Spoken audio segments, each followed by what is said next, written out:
The Lord said to me, "Take a large scroll and write on it with an ordinary pen, Maher Shalal Hashbaz.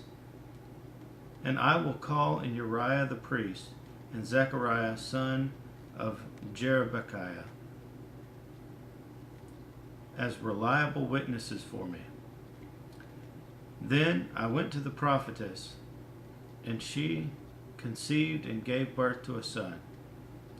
And the Lord said to me, "Name him Maher Shalal Hashbaz. Before the boy knows how to say my father or my mother, the wealth of Damascus and the plunder of Samaria will be carried off by the king of Assyria." The Lord spoke to me again. Because this people has rejected the gently flowing waters of Shiloah and rejoices over Rezin and the son of Remaliah. Therefore the Lord is about to bring against them the mighty flood waters of the river, the king of Assyria with all his pomp. It will overflow all its channels, run over all its banks, and sweep on into Judah, swirling over it, passing through it and reaching up to the neck. Its outspread wings will cover the breadth of your land, O Emmanuel. Raise the war cry, you nations, and be shattered. Listen, all you distant lands. Prepare for battle and be shattered. Prepare for battle and be shattered. Devise your strategy, but it will be thwarted.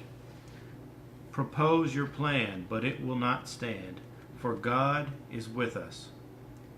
The Lord spoke to me with his strong hand upon me, warning me not to follow the way of this people.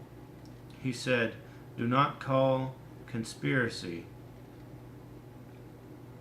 everything that these people call conspiracy. Do not fear what they fear, and do not dread it. The Lord Almighty is the one you are to regard as holy. He is the one you are to fear. He is the one you are to dread, and he will be a sanctuary.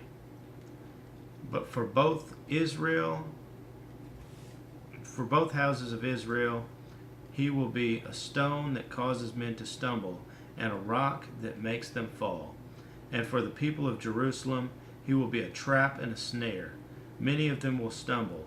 They will fall and be broken. They will be snared and captured. Bind up the testimony, and seal up the law among the disciples. I will wait for the Lord, who is hiding his face from the house of Jacob. I will put my trust in him. Here am I and the children the Lord has given me. We are signs and symbols in Israel from the Lord Almighty who dwells on Mount Zion. When men tell you to consult mediums and spiritists who whisper and mutter, should not a people inquire of their God?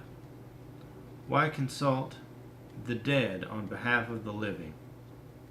To the law and to the testimony, if they do not speak according to this word, they have no light of dawn.